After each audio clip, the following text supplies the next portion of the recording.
Hey guys, welcome back to Real Life Scenario. Whoa.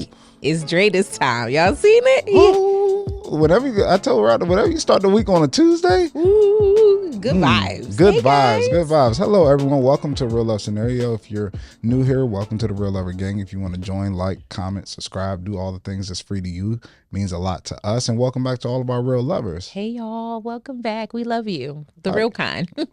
Pun intended. Y'all like Pun that? intended. Y'all see how she did that? Mm-hmm. You doing okay, Rhonda? I'm doing all right. We're not going to talk about how I'm doing.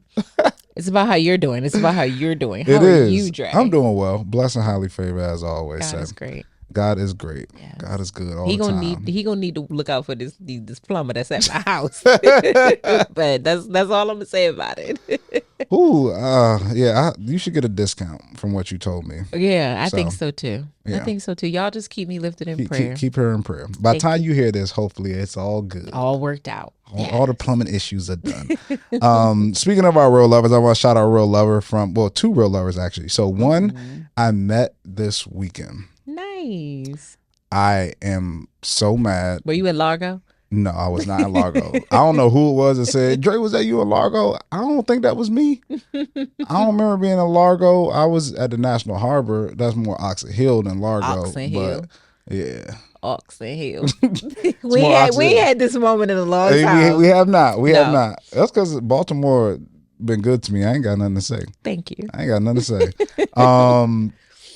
But that was Oxon Hill, so that wasn't Largo. But no, it was a young lady I met out.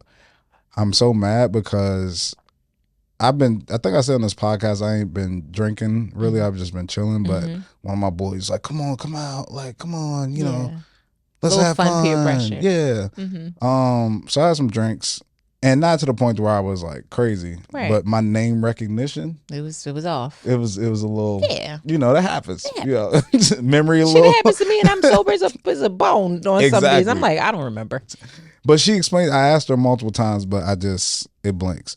But I remember everything about her. She was nice. She was cool. She had braids. Her friends were in town from Boston to see the Tim's concert. Nice. And she came up to me and was like, she loves the show and watches the show so much. Aww. And I think I remember her name, but I don't want to butcher it. Okay. But she was like the sweetest thing, and we talked for a little while. And it was just really cool because we gonna call her the sweetest thing. That's it is. Shout out to the sweetest thing. Sweetest thing I ever known. Yeah. Was like a kiss on a collarbone. Little Lauryn Hill. Yes. But yeah, she was so sweet and she was so nice. So thank you for coming out to me. Shout out, you are a true real lover, certified real lover. Certified. Show up. Just tell us who you are in the comments. It's there you go. Yeah, we'll shout you out with your name next time. I apologize. I'm sorry. But this other real lover I want to shout out on the YouTube comment. This is from our last episode. It's from Beauty Brains. Y'all singing Locked Up literally has me in tears. These people come here for help, and here y'all go. LMAO. But anywho, I wouldn't try to reconcile that situation either. Just let it go, boo. Great episode. Thank you. So it was fun sometimes. We really do. And we're not really poking fun at our real lovers because we love you and we love that you trust us to give us, you know, the ability to help you. But, you know, sometimes you just got to poke a little fun at Here's the thing. There's a reason that there's a cliche in a term called a softball. When they was like, that was a softball. If you throw us a softball, we're gonna hit that thing out the park. And if you tell me that you called your boyfriend, you called the police on your boyfriend and got him locked up, it works. It's just right there. Yeah, the joke wrote itself. How can you not? Yeah, sing a little Locked Up, just a little bit, and ultimately the advice was great. It was great. When it was time to be serious, we were serious. Exactly, and we meant it. And we hope that you're doing well. You in the comments and the real lover. Exactly. Yes, that's right. I'm going to give you another one too. Queen Nyla under the same video, Rhonda. She said, Rhonda, your hair looks gorgeous. I can't stop staring at the ombre. Thank you, girl. I told y'all she was glowing because she got her hair did that time. She was feeling herself that day. I appreciate it. I do love the hair. It's time for a new look, so we'll see what's coming up next. But I appreciate it. Are you ready for our real life love scenario? Yes, I am. Comes from the Pivot's host, Channing Crowder. Am I saying that right? Yes, I believe Channing Crowder, who I remember one time we talked about him because he called Russell Wilson. Lord, get your Russells right. Simmons, Get your Russells Jesus. right. Yeah, because they are so different. Russell Wilson, he called him a simp. And I remember he went viral for that. Yes. And that was rough. Okay. So I'm very happy to see that you've redeemed yourself in this way, Mr. Crowder, by talking about how his wife is a co-pilot. And he's giving this advice like, y'all need to get yourselves a co-pilot. That's what you all need. So I just thought it was refreshing and very nice to hear. One, just a man saying this, but also more importantly, a man that is quote unquote, you know what I'm about to say, high value. Okay, because this is a very rich man. This is a wealthy man. He was an NFL player. He has businesses. He's talked about being, well invested in real estate and all the things. So he's a high earner. And there's this misconception, right, that high value men do not want women who are meeting them where they are. They don't necessarily want a woman that is earning as well. But here we have it where he is saying, listen, I don't want you just sitting back in 37F and just riding this plane. I want you to be able to drive this plane, fly this plane with me when I need you to, just when you can. Yeah. I want a partner and I don't want just a passenger. So I really wanted to know, one, I know this is you, because you my friend, Bree's my friend. You all truly are co-pilots. But I really just want to talk about it because I love when I hear things that kind of bust the myths. Yeah. That no man wants that. It's like, yeah, clearly some of them do. Yeah, for sure. No, it was refreshing to hear, and I think that was a great example. Number one, the co-pilot, passenger thing, I think is a great example of what it is, because when you are a co-pilot or you are the pilot, you are in a completely different place than the passengers, right? And your goals are different, too. So it's like, those passengers, somebody turning up for a birthday party, somebody going to visit family, they got their headphones on. They not worried about flying. They ain't worried about flying that plane at all. They ain't worried about it. They wanted to get to their destination, of course, but that's not their main mindset. Yeah. But if we're up here in the cockpit, it's just us too. Yeah. And our goal is to come in here and land this plane. And if there's something I can't do at any moment, that's what you're here for, is to help and assist. And we are a team to make sure that works. Yeah. Like I go to the bathroom, you taking over. You gotta go to the bathroom, you taking over. So it's just like, it's truly like a partnership. So I thought that was a great example. But the point that he was getting at was something I was really thinking about over the weekend. And give me a second here as I'm working through this. But it was something I was thinking about this weekend, in like how many of us don't fully lean all the way into the partnership aspect of our relationships. And it's for a justified reason in a sense. And it takes time to get to that place, because most of the time when it comes to partnership and that true commitment, the things that stop us from doing that are like our ego, our fear, our jealousy, and things of that nature. And I think sometimes it is necessary to have those things when it's not somebody that you can truly trust, right? So it's like, if you're trying to lean into a partnership with somebody you don't really know has your best interest, you don't really know cares for you, then that fear or that not wanting to give credit thing could be almost like something that saves you from getting into something that you shouldn't get into. But when it comes to like marriage, it should be the person that you feel like you can surrender all that to, and they have your back, and that they will be there for you, and that they will support you. And even for me, I started to look at my relationship as like, I probably still had, some work to do in that full surrendering of like, and full trust of, I'm leaning all the way into this. Yeah. I may have been 90% there, and then grew to 92, and then grew to 93, and then grew to 94. But I realized there was still some room for me to really release it. Like, you don't have to be fearful of it. You don't, especially even as a man, right? It's like, And I'm going off into something else, but it's still part of the point is that we get into this conversation of, let's say, like breadwinner, right? And this is kind of related to this conversation.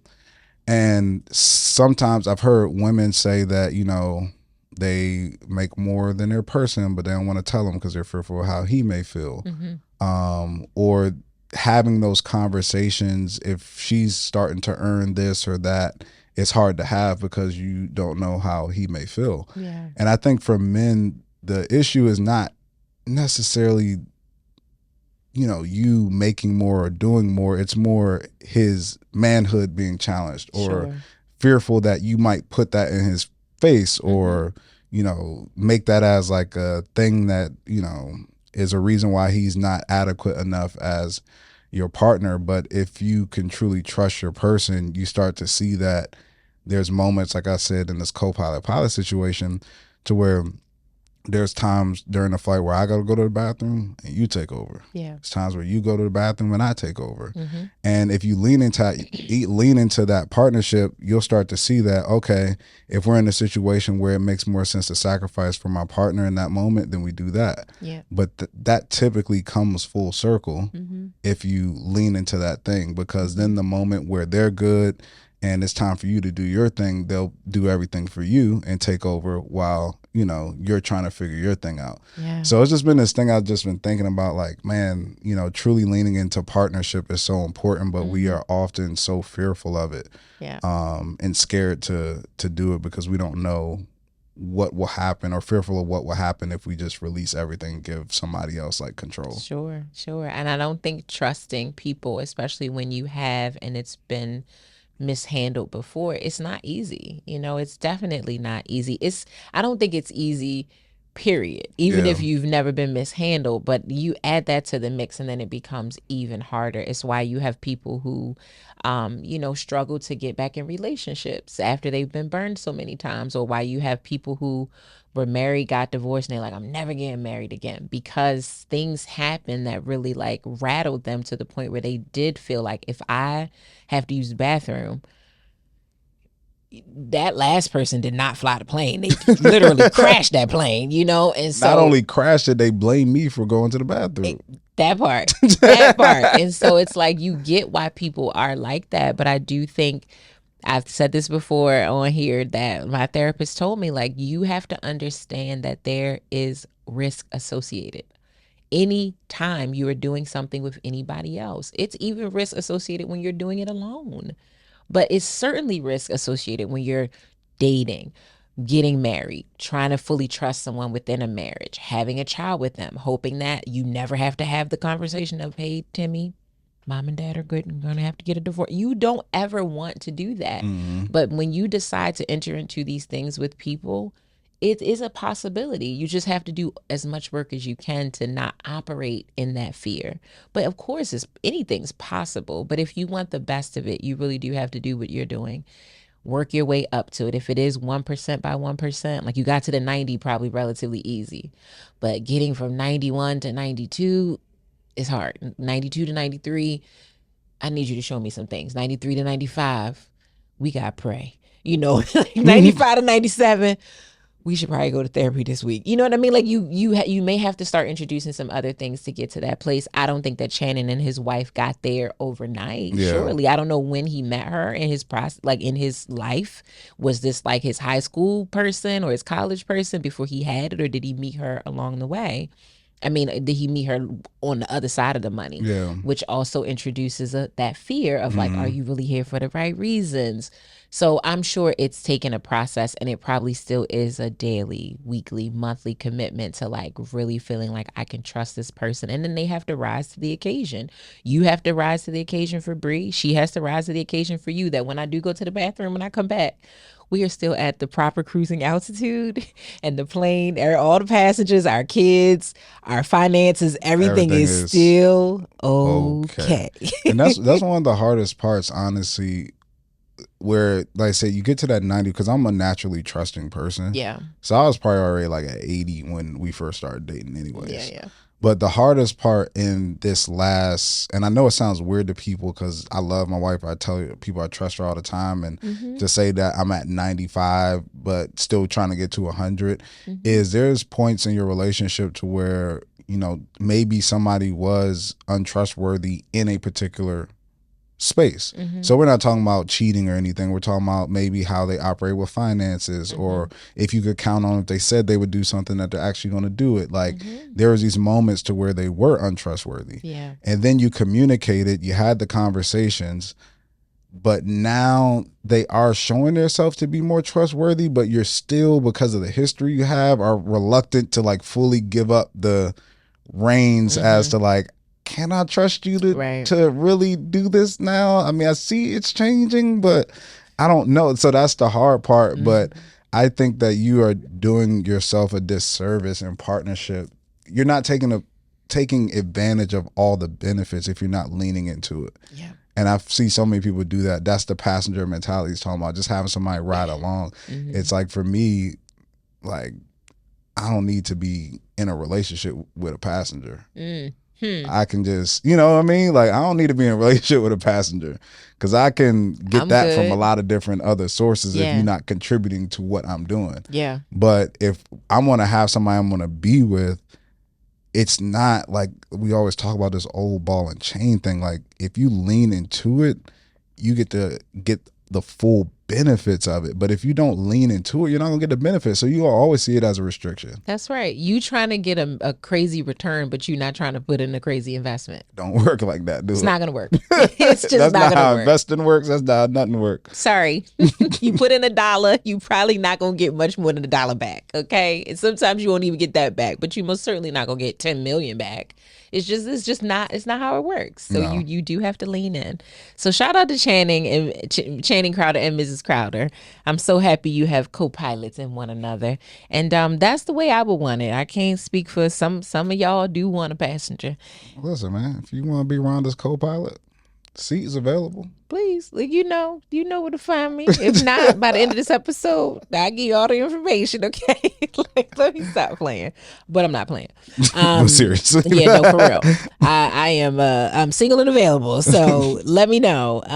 Let's jump into our real love scenario. This week we hear from a young lady who, I'm just going to call her Mrs. Situationship. Okay. All right. She's a 34-year-old woman, and she says, I have never been in a relationship, only situationships with men. I went through a traumatic experience at 19 years old, and it changed me. Since the age of 11, I've been a golfer, and I've played in tournaments all over the South. At a young age, I was around men of all different ages and backgrounds. There aren't many black women golfers, so I would often play with men.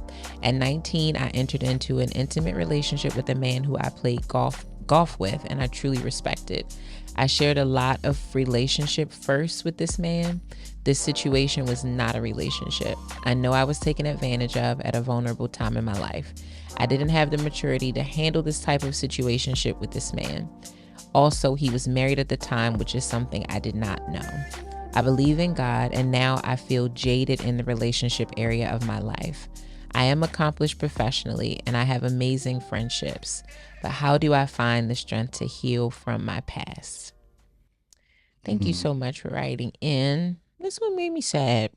Yeah, it is very sad. And you hear these stories a lot of time, unfortunately, about like just, younger people or young women in particular getting taken advantage of in certain situations. But I guess I'll flip it on you because I don't have a ton. Obviously, I'm not a young woman, never been one. What? But I know that this story happens, and a lot of women share the similar story. But I also know too that there's like, on one side, there's like this manipulation by older men when it comes to younger women and preying on that immaturity. Sure. But also in the moment sometimes, and this is not everybody, that as a younger woman dating older seems like it would be cool too, right? Sure. And so like, have you experienced anything like this? And like, how did you not only deal with it at the time, but then later on, how did you kind of like cope with it and figure out, how to move forward from it? Yeah, so unfortunately, I have had this experience more than one time, and my oldest memory of it, I was not 19. I was underage. Oh wow. And this person was an adult, for sure an adult. So I don't even know if I want to say my age. I was a teenager. And this person was in their early 30s. And looking back on it, what I can remember of it, because it's funny how sometimes when you have traumatic experiences, I'm sure therapists or whomever may be watching this is something that is called that you do when you try to block it in order to not remember it. So I've done that with a lot of the traumatic things that have happened to me. I remember certain details, but others I don't. But this person was definitely, looking back at it retrospectively, was wildly inappropriate, but also manipulating me, was absolutely in it to manipulate me. I remember him just saying certain things to me that, like, well, don't you want to be around me? Well, if you do, this is what you're supposed to do. And when I think about me being how old I was, it's no way I would know better. Like, I knew that my mother would not be okay with me seeing this person. I knew that my grandmother would not be okay with me seeing this person. I knew that right from wrong. But like you were just talking about, I'm thinking I'm mature, and he's attracted to me because I'm mature. And it's like, actually, he's attracted to me because I'm immature and I don't know what I'm doing. And so I just wasn't developed enough to know, like, this is not what you do. That's not how you make people like you. You don't do these things. A man shouldn't be dating a girl. And while she was of legal age, the person who wrote in, she's 19. When you think about how close 19 and 17 are, you think about how close 16 and 19 are, it's not much of a difference. Even mentally, I don't think that I was that different than when I was 14 and when I was 18. Gentle differences. I really didn't become an adult until I was in my probably mid 20s. That's really when I felt like I had matured and I had learned certain things, and I could operate and even advocate for myself to say, like, this is not okay. I'm not doing that. I'm not dealing with that. So that first experience with it was definitely predatory and manipulative. And thankfully, I mean, I got out of it mostly unscathed, but I had some relationship first in that as well that were not okay, that were not good, that I had to deal with by myself. I was embarrassed by it. And yes, in my circle of friends, did it seem cool? Perhaps, but I wish it's an experience I didn't have. And then I would say, when I was of age, I was still young, though. I was in my early 20s, and I was dating someone who was married, and I knew that he was married, but I was being told certain things that I was gullible enough and naive enough to believe. He gonna get a divorce, and it's just a matter of time, and you're really the person for me, and all these things that I believed. And I gave up some years of my youth in this type of situation because, again, I did not know any better. Did I know I wasn't supposed to date a married man? Of course I knew that. But was I smart enough to not get duped by it? No. I just was not. And so those two situations in particular definitely jaded me, made me believe that this is how men are. And it wasn't until I talked to more people about it, and then I just started to date, I don't say the right people, but people that weren't out to hurt me, right? Like, we just didn't work out. I met a guy my age who was single, and we just had a normal dating situation that I realized through those situations, like, oh, those things were like really bad. But it took me having different experiences to understand, right, that like those things were really bad. In the moments, I don't think I knew. And even if I did, I was so blind and so in love that I didn't care. I did not care. So yeah, I got off to a wrong start in my early dating experiences, where most of them were not good. They were not situations that I should have been in. And in fact, many of them were with people that were a lot older than me. And I had to undo that. I don't think I really got through fully undoing it until I was in my 30s and I was in therapy. That's really when the unlocking happened, like truly talking about certain traumas that happened to me, assaults that happened to me, and then these underage older situations that happened that were like, oh, like that was actually that bad. Like I knew it was bad, but it wasn't until I was in my early 30s that I realized that. And it was through finally going to therapy to like process that. So yes, it had a negative impact on my perspective on men. Yeah. And so and it also, like I said, it robbed me of years of where I really should have just been like young and enjoying certain things. I was experiencing things that were I shouldn't have been experiencing when I was experiencing them. And it's unfortunate, to hell with those men. Yeah. But yeah, it sucked. It is unfortunate. I'm sorry that you dealt with that. Yeah. And it sucks because people who manipulate, they just try to find the holes. Sometimes it's immaturity when it comes to age. Yep. Sometimes they use grief or somebody who's dealing with loss or absence of certain people. Like I am sure that they knew that my dad was not around. Yeah, so and my mom worked a lot. They just find the holes and just find what works for them, and it's all about them. It's not about anybody else but themselves. But when you got past it or when you worked through it, was part of the issue or part of the problem of working past it? Well, did you immediately recognize that, oh, this was wrong, right? Or did it take you going to therapy to realize that this was wrong? No, I knew parts of it were wrong when I was doing it. Well, I mean, like wrong in the sense of like we know like the action of dealing with a married man is wrong, but I guess more the traumatic, like you knew what you were doing was wrong, but did you understand that what they were doing was wrong to you? Like, how long did it take for you to realize that? Because in the moment you knew I probably shouldn't be doing this, right? But how long did it take for you to realize that they were actually doing something wrong to you? Oh, that's a good question. I don't know. That's what's funny. I think the one when I was underage, I knew when it ended. Okay. I knew when it ended because I remember feeling so devastated by it. Like all the things that happened and how I was spoken to when it like I felt like it was something bad was happening to me because all the promises and the stuff he told me that it wasn't coming to light. It was like, I'm done with you. He was discarding of me. So I think I knew then. And then the next one, I think that one came a lot later. I think that one came a lot later because that person was in and out of my life from the time I think I was 19 until I was like 26.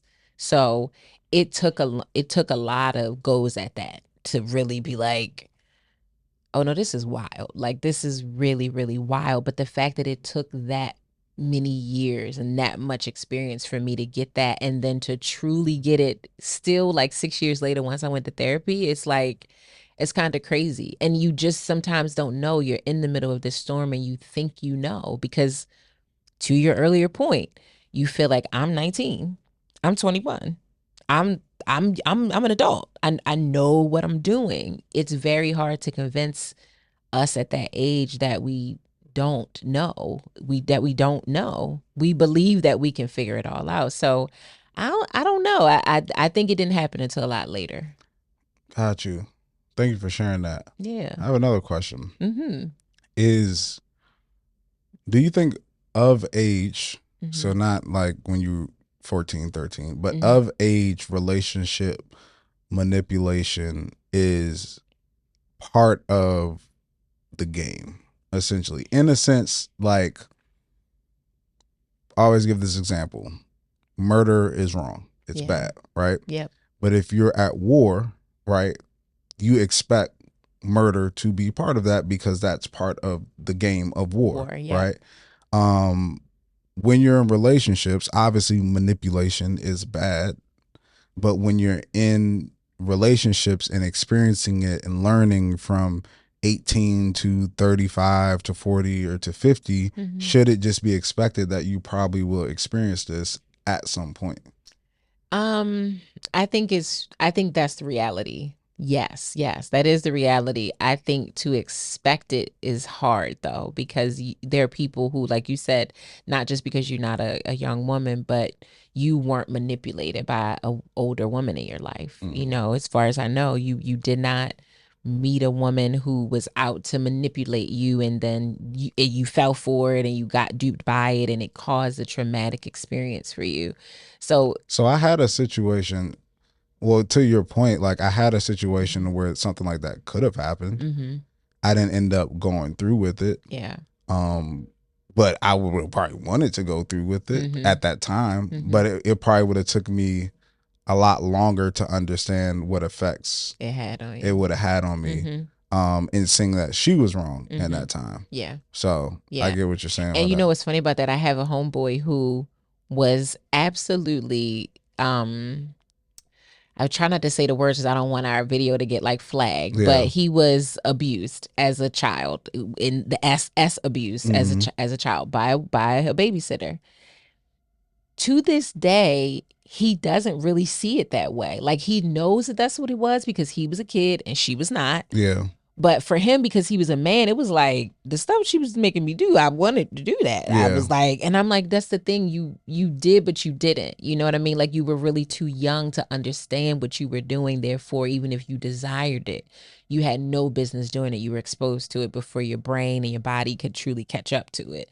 So I think I hear that as a theme with men sometimes, that young men would like, this is like a badge of honor to be like, she 40, I'm 22, this is great. Well, the issue is that some people a lot of people can't recognize unhealthy relationships because the thing they have an unhealthy relationship with they like. So it's hard to recognize it as unhealthy because you feel like, I enjoy this. Yeah. I like this. It's my release. It's therapeutic for me. But you still don't recognize that your relationship with it may be unhealthy. So let's just use sex, for instance. Like that is that is something that a lot of people have a very unhealthy relationship with. Yes. And they like it. It's not necessarily doing harm to the world, but you'll start to see that a lot of their decisions are made off of that thing. Yes. Because it holds a higher level of priority than what it should actually have in their life. And a lot of their life situations are dictated off of that. So when you see somebody who may have, and this is not shots at anybody or anything, but, you know, maybe multiple kids with somebody they don't like, or they ended up, you know, getting in trouble or had a window broken, or all, like a lot of these things may have stemmed from this unhealthy relationship. And at the time you enjoyed it, but every action you take has a reaction, it has a consequence. And just because you like it in the moment, you may not directly associate some of those consequences to that action or that thought you took, but a lot of those consequences come from that unhealthy relationship. And that works not even in just the actual the action of sex, but how you look at a woman, how you approach a woman, how you talk to a woman, how, like, if that has an unhealthy relationship in everything that you're doing when you go out, how you spend money is geared towards attracting women to have sex with them, and that's your priority for like your whole life. You don't even know that your whole life is revolving around that in that particular action and doing that particular thing. And that's what Rhonda is saying, is like, you don't know, a lot of men don't know how that affects them because to them that's the dream life essentially, but you don't know how much it's impacting all your decisions that you're making in your life. That's right. And I will say, in those situations that I was in, it was teaching me to accept things that I shouldn't accept. It was teaching me to be okay with taking less than what I actually truly deserved. And speaking less about the one when I was underage and more the one when I was of age. At 19 and 20 years old, why would I be dealing with someone that is 12 or 13 years older than me that has a wife and kids when I have not, like, I am literally living with my mom. Like, I am free. You know what I mean? Like, I'm free.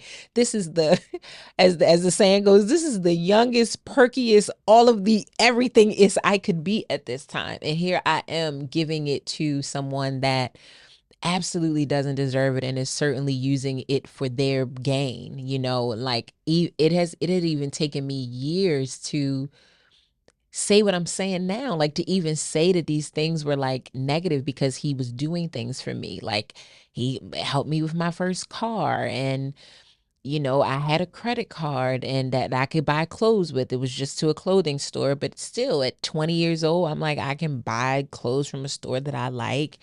These things, because I was getting these things in this situation, it's like, well, he is like looking out for me. And it's like, but he's also manipulating you, and he's using you, and he's putting you in a really bad situation, in a dangerous situation, to be a side chick to a man with a family. You know what I'm saying? So it took a long time for me to really answer your question, for me to really understand that like this was not okay. And to be honest with you, I was making decisions in that situation that I don't even know if I've fully forgiven myself to this day for some of the things that I did that I did. Like, because if I were his wife, if I was in anybody's wife and they were doing that, I would be out of my mind. I would be out of my mind. Like that whole, like that Angela Bassett moment, like you lose your shit. Yeah. And I was a willing participant to do these things, that while he was the one that took the vows to her, I was a willing participant in these things. And I deserve, if she found out about certain things, I would have deserved every ass whipping I got out of that. I would have deserved it. And so I don't know that as a now 40-year-old woman, if I have fully forgiven myself for some of those things, but I also recognize that I have to, because I was young and stupid, and I believed that this was cool and the thing to do, because I was being told that it's okay, it's cool, like it's gonna work out, I promise you. I don't think that man divorced that woman until about 3-4 years ago. 3-4 years ago. Mm. Yeah. So very crazy. So she might have divorced him. Yeah, and it's just unfortunate. Like, so sometimes making or haphazardly getting into, or intentionally getting into situationships, especially ones that have lopsided power dynamics, age dynamics, they can have a long-lasting negative impact on you, and teach you really poor habits about how to date and how to approach things. And so yes, I believe some of those things stunted my relationship growth. Definitely. I probably would have arrived to some more enlightened experiences earlier if I didn't spend so much time in those really bad situations. Got you. Yeah. So not fun. It's not fun. So I feel her and I understand that. I really do. I want to kind of harp on something that you said, because I think it's important here, is that like you said that that you had to, what did you say? You said that you had to I had to. Oh, you didn't forgive yourself. Oh yeah. That's what you said. Not fully. And I think that that's such an important part of this, and of this scenario, is the shift in perspective. Yeah. And I talked to a friend about this recently, and I know that's one of the main things that you get from going to therapy, but I think that that's always typically the solution, is trying to shift your perspective. And we need to figure out the best way to do that, because if you can't change the past actions, you have to change the way you look at those past actions to get through it, because you can't change what happened, right? True. And the perspective change is so important in how you look at life and how you view that situation. So for you, when you said like, I haven't fully forgiven myself, is it that you feel like the way that you look at it is still your fault somehow, some way? No, I don't think it's my fault. But what I do think sometimes, why I didn't think this was gonna go here. I'm not gonna cry. What the hell? I believe that I sometimes correlate my bad younger decisions with why I don't have a relationship today. Sometimes I try to combine this is my karma, because I was involved in things that I shouldn't have been involved in, or I made bad decisions, and at that time, not even necessarily gleefully, but with no real regard for the other people that were in the situation. So sometimes I do look at it and I'm like, am I being punished for those things? And I've talked to my therapist over the years about this, and they certainly assure me that like that's just not a way to think. Like, you've atoned for what you've done. Certainly, like literally with God, I've atoned for what I've done, and I've asked for forgiveness for making bad decisions. But yes, I don't believe that it was my fault necessarily, but I was an accomplice, if you will. I participated in these things. And so yes, I believe at times I'm being punished. Like, it's why maybe I don't have a husband, because when I was 19 or 21, I didn't respect somebody else's marriage, you know? So that's the part of like not forgiving myself. Like, I want to fully release myself from that. I don't know that I can. I don't know that I will, but I hope so, because I do believe that I have matured and like I said, atoned for the bad decisions I made. And I hope that I'm not permanently banished to not having marriage or partnership because of those earlier bad decisions. But that's a tough one. Got you. Yeah, that's a tough one. Yeah, because I'm thinking, I'm like, I think that two things can be true at the same time. Mm-hmm. I think that you can take responsibility for something that you've done. Yep. But also not be at fault at the same time. And I know that sounds weird, but that's kind of my mentality when I look at things, and how I feel like I'm the most peaceful, joyful I've ever been. And that's just because I work so much on my perspective. Yeah. And first that starts with just setting the expectation for everything, right? So it's like, even when I explain to you, like, okay, murder's bad, but in war, murder is expected. Yeah. It's like, I started to realize, okay, these things I might have did are bad, but when you're 19, immaturity is expected. Yes. Right? So it's like, I shouldn't have done those things, but I'm not going to kill myself about it because I was 19. Yeah. Even if somebody I was dating, there are some things I did when I was dating at 19, 20, 21 that I really wish I could take back, because I know it impacted the women, the people I was talking to. I wish I could have said something in a different way. I wish I would have did something in a different way. Yeah. And a lot of times I've been able to apologize for those things. Sure. Some I haven't. But also, if one of them girls came to me telling me I'm not this, I'm not that, and I'm just a horrible person, I would look and say, I'm really sorry for what you did, but I'm also not going to beat myself over the head of what I did when I was 20 years old. Yeah. Yeah. Especially if I can see that I didn't do it out of malice. I did it out of ignorance, immaturity, and being naive. Yeah. Did not know anything different. If I knew what I knew now, I wouldn't do it again. Yeah. So it's like, I have to shift my perspective to give myself grace to say, like, yo, this is a part of life. Like, you won't find a story to where somebody is not going to look back at when they were younger and say, I shouldn't have done that. Yeah. That was not smart. I didn't make a good decision. Yeah. And part of that expectation is also, some of those decisions will haunt me.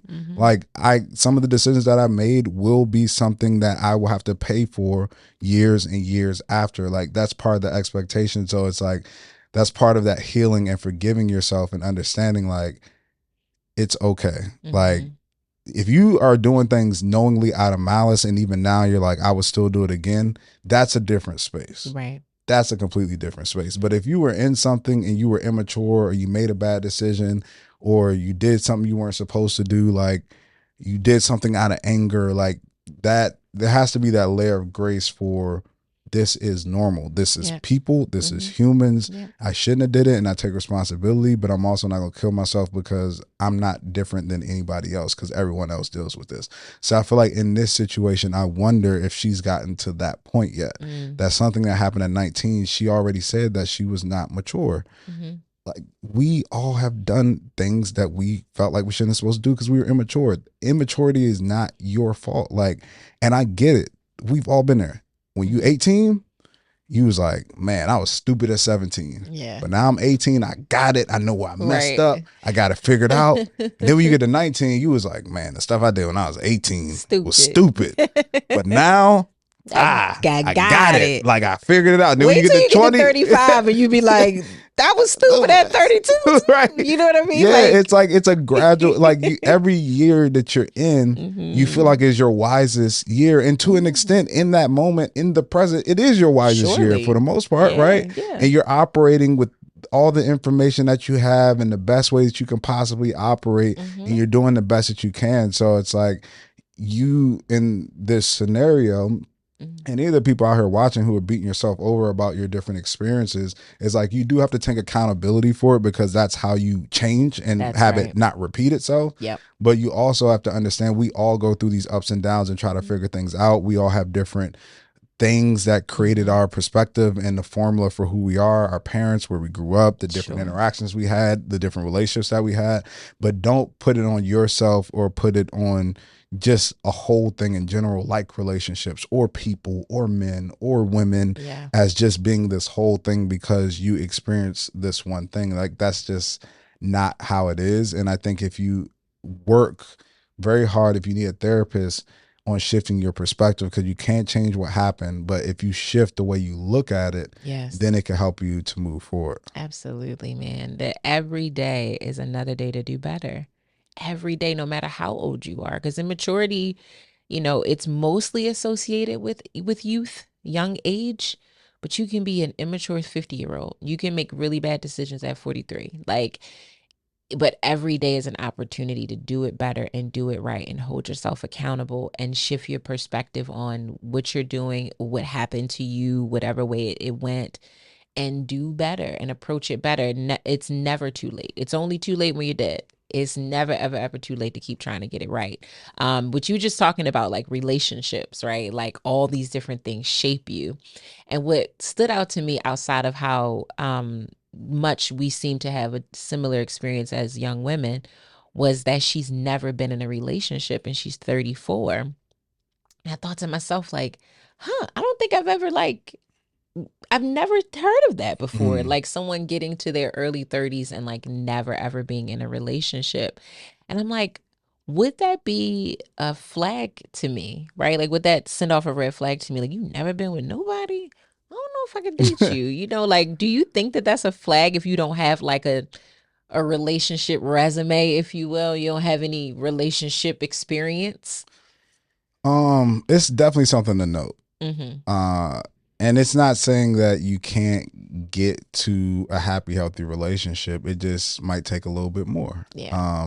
And then especially at the age of mid-30s, you have to be with somebody who's extremely patient with you because they probably experienced some things. Not to even say they're emotionally more mature, but they have their like do's and don'ts from years of being in relationships, and they know exactly what they want and what they don't want. You Yeah. have yet to discover that. But can you still get there? Yeah.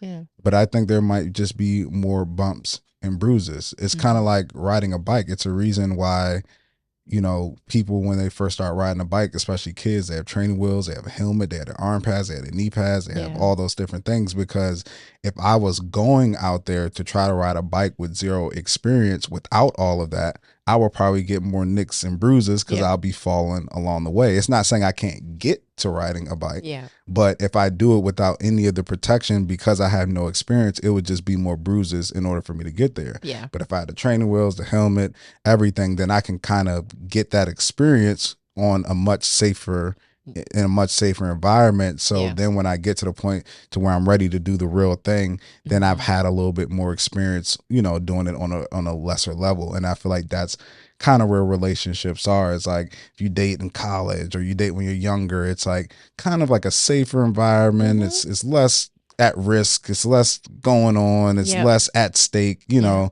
all those different things. And you start to learn things along the way. And the hope is that you get better, because I know that happened for me. I got into my first relationship in college. All the things I thought I knew were wrong.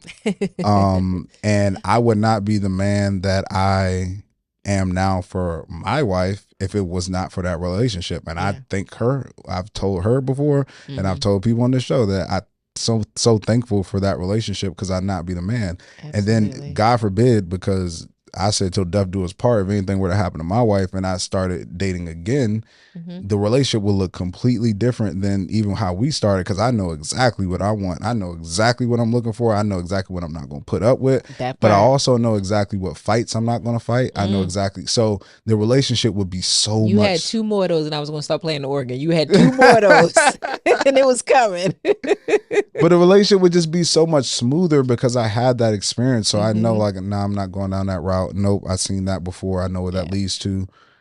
maybe when I was 25 I could have dealt with that, but now at this point I don't have time to deal with that. So it's like all those different things I experienced. So it is very helpful. Yeah, it's very helpful, but it doesn't mean that it's not possible to do it without it. Well, yeah, I agree with you. I think this is all very age dependent. Yeah. Right. Like you had one relationship before you got married, but I was 23.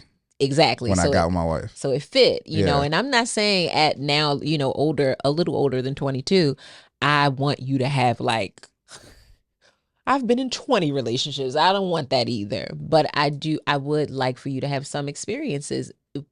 Yes, for you just to understand some of the mechanicals of being in a relationship. Like, it's just some things you learn on the job. Your dad could show you or tell you certain things, or your mom could say, this is what you do. But it's like you get a new job, they send you through training for a certain number of days, and you might have learned a bunch of stuff in those days. But then the day that you have to sit down and actually use the software, you're like, you're looking at them notes, you going back to the video like, I don't. And it's not until you really touch it and really start working with it that you actually learn it. And so for me, it's some of that stuff. I just want you to have had some relationship experience so you understand the practices of like basic relationship stuff. But then more than anything, it's so that you have like learned some lessons and you know exactly what you want and exactly what you don't want, right? Like I think that's the biggest plus about being this age and single, is that I have never been more sure of myself, what I can bring, what I'm looking for, and hopefully what they don't want to deal with either. Like I've never been more sure about that. So I would like you to have a little bit of a resume, like you've been in on some jobs and you did some good time there and you brought some great contributions, you picked up some skill sets, you learned how to communicate. It's certain things that would be nice, but to your point, especially for our real lover, it doesn't mean that it's not possible. You do have to be with someone that understands, that respects it. And if you've been in relationships outside of romantic relationships, some of these skills you can learn in those. Like she says, she has amazing friends. Some of the skills that you need for a relationship are some of the same skills that you use in friendships, from communication to spending quality time to learning your friends so you know how to show up for them and be supportive to them. You're going to need that in a romantic relationship too. So I think if you've had good relationships in general, you can at least bring some of that knowledge to it. But yeah, with the right man, and you doing some of your own work to just like, you want something, you go after it, you learn how to do it. You know, I believe I'm going to be a great wife because I have learned what not to do.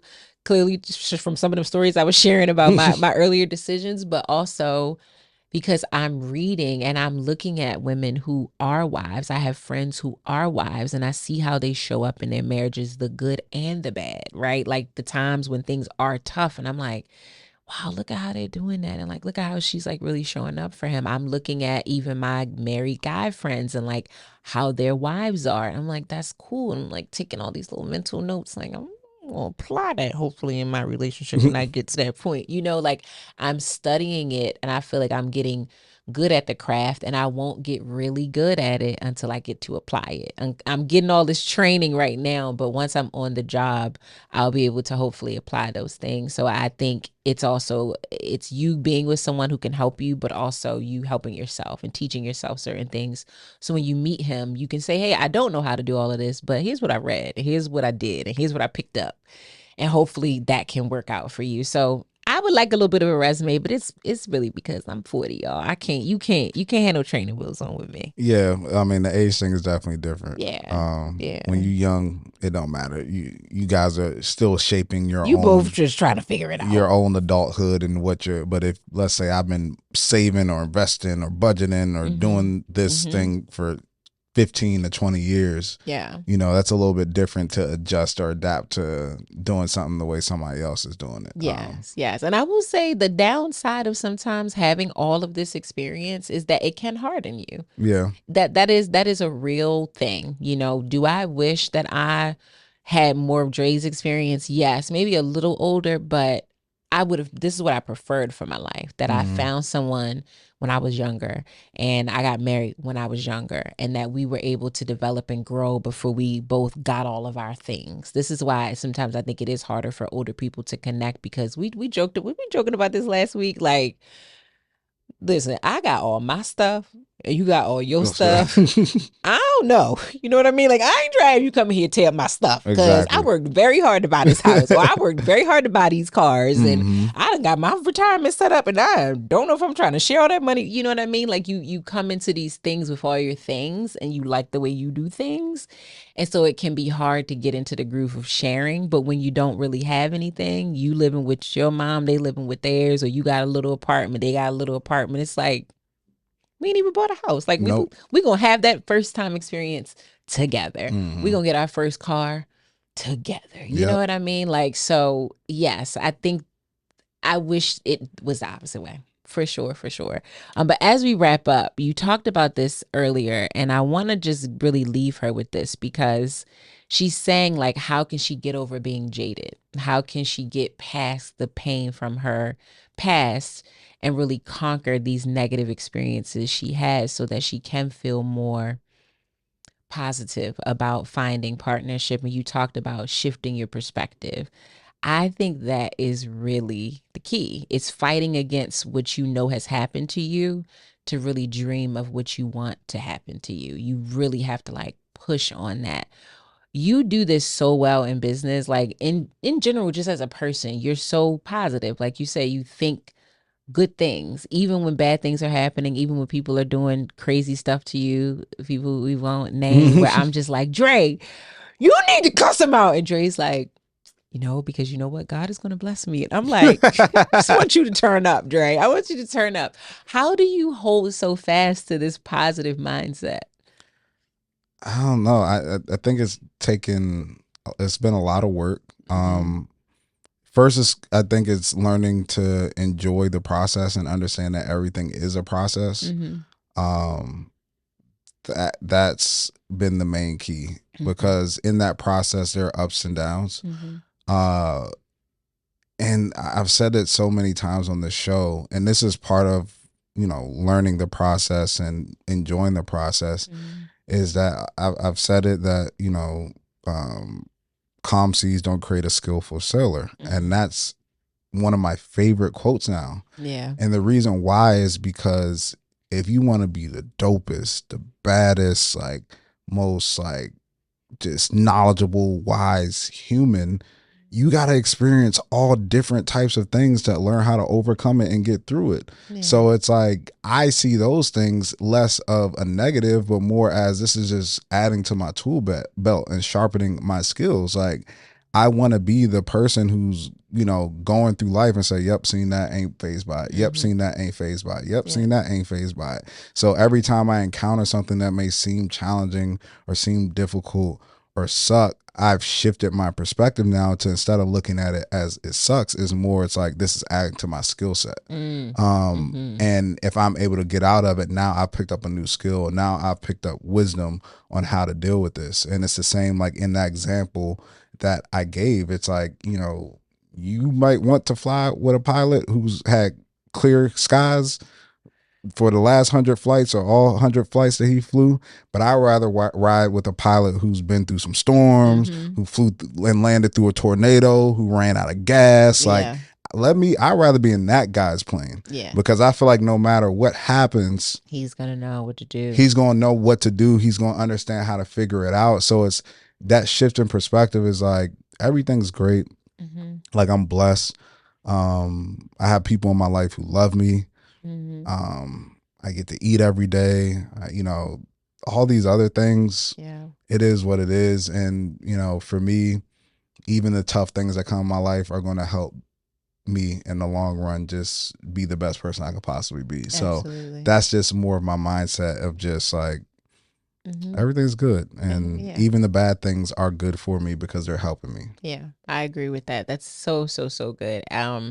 And I think that's literally perfect, really perfect advice for our real lover.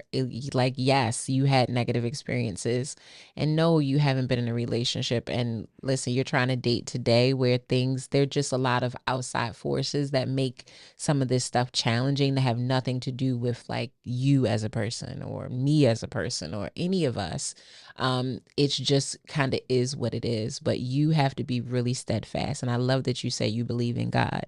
So then if you believe in God, you believe in miracles, you just have to go to him, and girl, we all going to him. Okay. So get your slot, get your right slot, because I don't need you cutting it on my time. Okay. But in all seriousness, like you do have to really believe in things for yourself.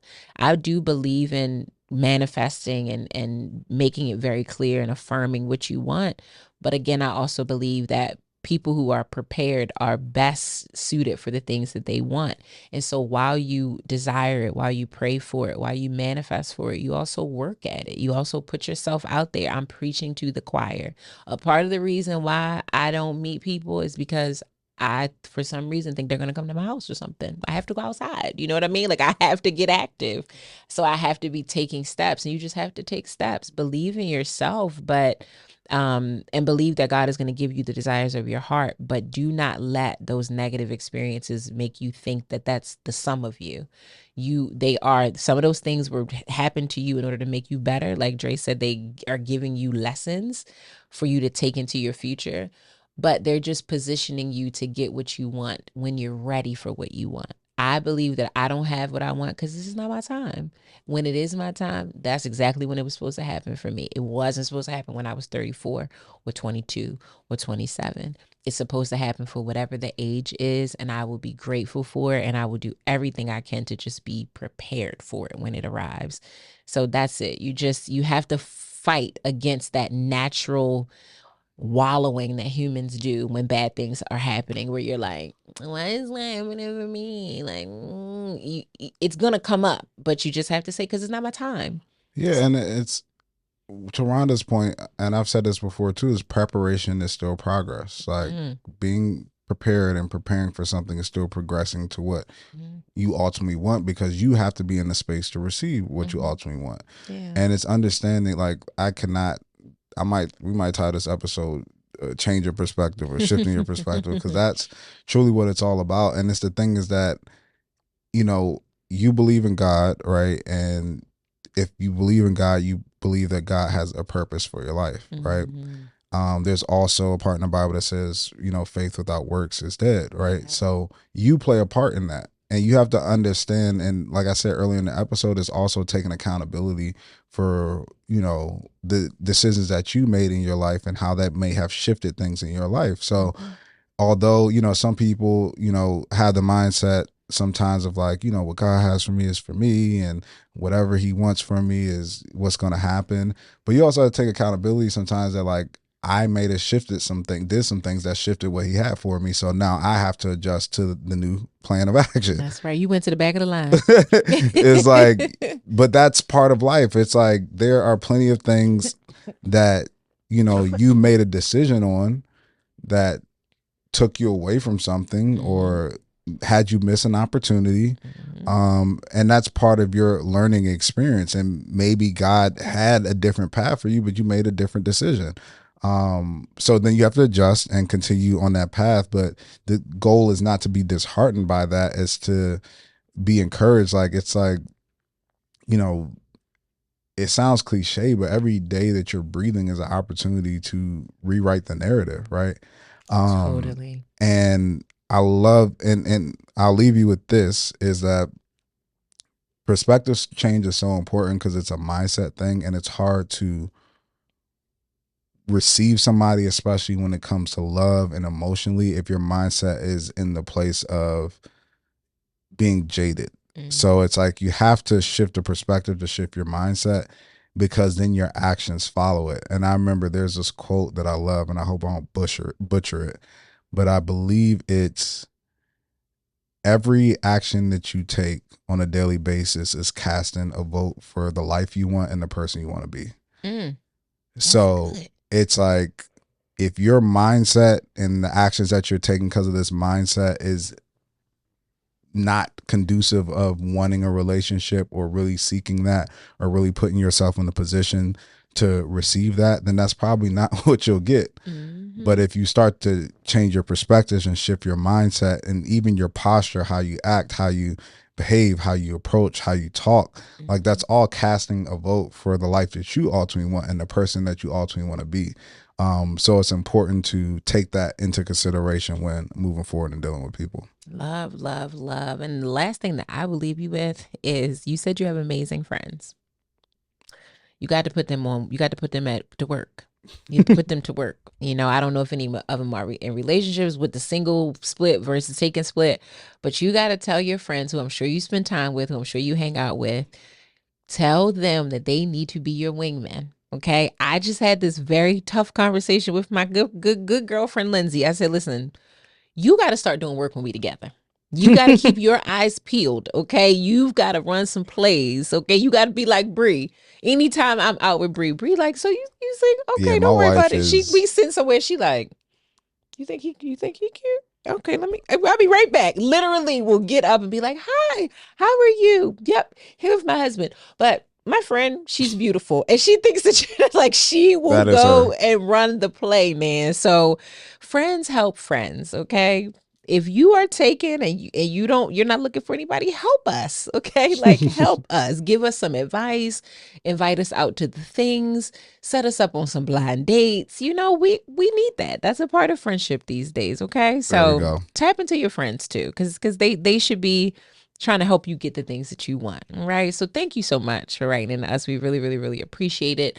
If you want to write into us, go to www.relationshiprestored.com. Click that contact button. We love to hear your story so that we can do our best to help you and not poke fun at you at all. And follow us on social media. I'm at Ronnie Cakes. As Dre Smith. And at Relationship Restored. That's also where you can slide into my D. I kid. We'll see you guys next week. Bye.